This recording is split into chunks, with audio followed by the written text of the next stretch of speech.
Olá, tudo bem com você? Hoje é sábado, 25 de maio de 2024. E nós estamos aqui de novo para um bate-papo com o professor Tassiano Medrado. Né? Nesses sábados rotineiros em que a gente tem esse pequeno instante de interação, né? De comunicação. E eu trago para vocês hoje um tema muito importante. Essa semana, em um programa de rádio, um ex-prefeito de Juazeiro, ele foi denunciado por um dos seus secretários de que ele havia denunciado alguns ex-secretários que trabalhou com ele na época, né?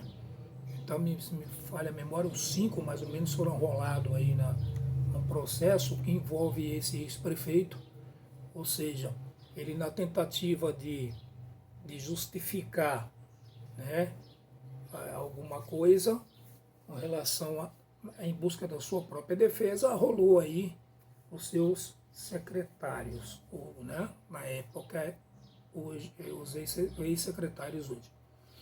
Pois bem, como professor de administração, eu sempre trato com meus alunos de alguns temas importantíssimos. E um dos temas que eu trago para a sala de aula, para a gente discutir, versa sobre um conteúdo chamado delegação de responsabilidade. Lamentavelmente, esse ex-prefeito, ele desconhece, né, a parte, digamos assim, de conhecimento teórico, didático, né, sobre a questão de delegação. Né? Em administração, pessoal, existem dois tipos de delegação. A delegação de autoridade e a delegação de responsabilidade, que são coisas diferentes, tá? Diferentes. Talvez o nobre ex-prefeito se equivocou, ou talvez tenha perdido essa aula, né? Se ele fez algum curso na área de administração de gestão, que eu acho que todo candidato a um cargo público, principalmente de gestão, tem que, no mínimo, conhecer os princípios básicos da administração, né? Como planejamento, organização, coordenação, controle e comando. Pelo menos esses 5 itens, esses 5 princípios ele deve pelo menos compreender, entender um pouquinho. Mas, lamentavelmente, no Brasil não acontece isso, né? Qualquer um, sem conhecimento nenhum, sem uma formação acadêmica nenhum, se arvora na política, vira prefeito, vira executivo, e aí quando senta lá faz um bocado de besteiras, né? Porque não está preparado didaticamente, não tem os conhecimentos explícitos para desempenhar suas funções. Não é? Isso de uma forma geral. O Brasil tem esse grande problema, né?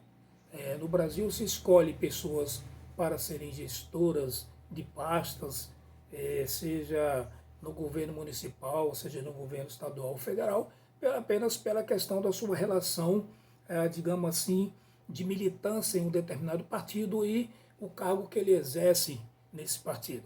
Não se busca ver o currículo dessa pessoa que está sendo indicado para um cargo e simplesmente coloca a pessoa lá e a pessoa não tem o devido preparo, não é?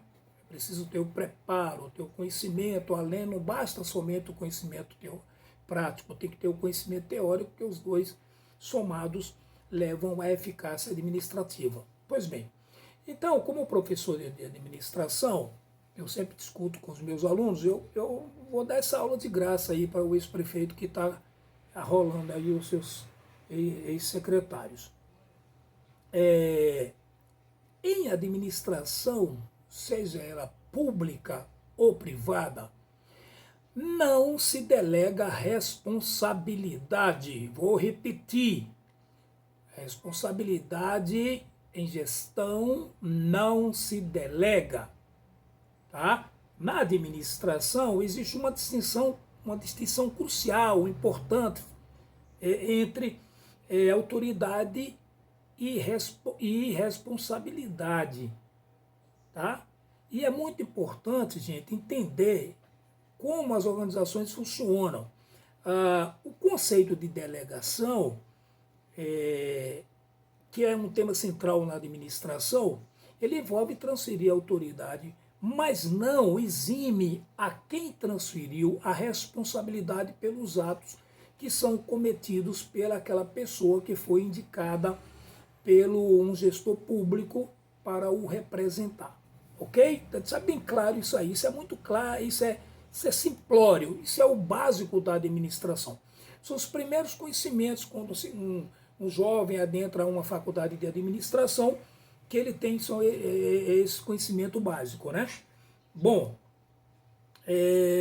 mas vamos detalhar um pouquinho aí sobre isso, o que é autoridade e o que é responsabilidade. A autoridade é o poder legítimo conferido a uma pessoa, tá? Ou a um cargo para tomar decisões. E isso é o poder de autoridade. Emitir ordem, alocar recursos. Quando um gestor ou um líder delega uma tarefa a um subordinado, quando um prefeito nomeia um secretário e delega a ele, né, as funções da pasta a qual ele vai representar, ele está transferindo apenas a autoridade, ok? Necessária para que aquele secretário ele possa realizar a tarefa. Isso inclui o poder de tomar determinadas decisões relevantes e de agir em nome da organização ou em nome da pessoa que o nomeou, no caso do prefeito. Tá? Então, dentro desse escopo de tarefa que foi delegado, dentro do que a gente chama do PD5, da descrição de função que esse secretário vai desempenhar. Então é muito claro. Vamos ver outra coisa. Enquanto que a responsabilidade, por outro lado, pessoal, refere à obrigação de realizar as tarefas atribuídas e de responder pelos seus resultados e pelos atos que venham a acontecer, né, nas tomadas de decisões que forem feitas. Mesmo quando a autoridade é delegada, a responsabilidade última pelo cumprimento das tarefas e pelos resultados permanecem com a pessoa ou posição que delegou a autoridade. Isso que significa dizer, pessoal, muito claro, que embora um gerente possa atribuir uma tarefa a um funcionário, o gerente ainda é responsável pelo sucesso ou pelo fracasso, né, dessa tarefa. Ok? Então, vamos lá. Por que não se transfere, então, a responsabilidade? É uma pergunta óbvia. Por que se não transfere? Primeiro, questão de controle e supervisão. Não é? A manutenção da responsabilidade ajuda a garantir que haja o controle e a supervisão adequados. O gestor continua monitorando o progresso da tarefa e fornecendo orientação conforme necessário. Se um prefeito delegou a um secretário do município para ele exercer uma determinada cargo em uma pasta e ele não fiscaliza, e ele não controla, e ele não supervisiona, e tudo que o seu secretário fizer, ele será o responsável. Ele, o prefeito, será o responsável. O gerente será responsável se o supervisor fizer alguma, digamos assim, alguma besteira, né?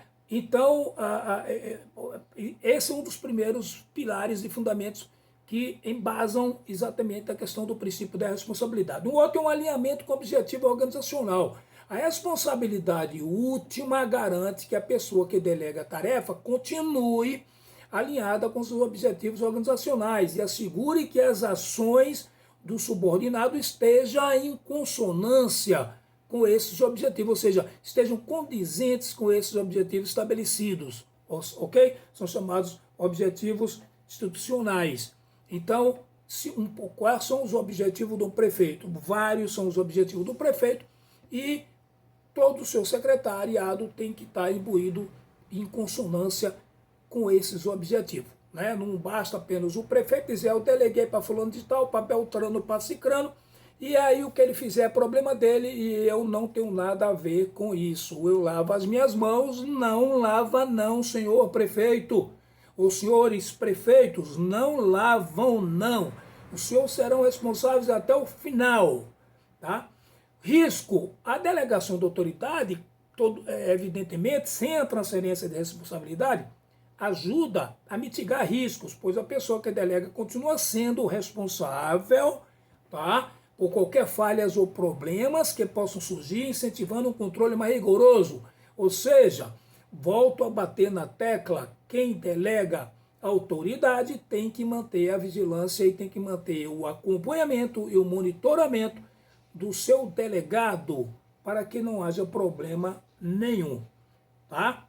E, enfim, para concluir de uma forma bem sucinta, resumir o que eu falei tudo para vocês, na administração, pessoal, a delegação de autoridade é essencial para a eficiência e eficácia organizacional. Afinal de contas, um gestor ele não pode fazer tudo sozinho. Um prefeito não pode administrar uma cidade administrando todas as pastas, todas as secretarias. É humanamente impossível ele fazer isso, tá? Então, o que ele faz? Ele permite que essas tarefas sejam realizadas de forma descentralizadas por outras pessoas, tá? Que ele delega, ok? Mas a responsabilidade permanece com a pessoa que delegou, volto a bater e ser incisivo, garantindo um nível de supervisão, controle e alinhamento com os objetivos das organizações, seja pública ou privada, tá? Isso reflete a ideia de que, embora a execução pode ser distribuída, o risco não pode ser terceirizado. Ok, pessoal? Então, esse é mais o nosso bate-papo. Para quem quer ser um gestor público, precisa estudar muito, precisa meter a cara nos livros, precisa conhecer de gestão pública, precisa conhecer de administração pública, tá? Para poder desempenhar a função com eficiência e com eficácia, conforme preceitua a Constituição brasileira, ok? Então, esse é o nosso bate-papo de hoje. Foi um pouquinho alongado, mas esse nosso bate-papo, diria que é um bate-papo didático, é uma aula sobre um determinado tema que surgiu, né, essa semana aqui na cidade, mas, enfim, fiquem todos com Deus, tenham um bom final de semana. Eu sou o professor Tassiano Medrado, sou pré-candidato a vereador por Juazeiro. Um grande abraço a todos e fiquem com Deus.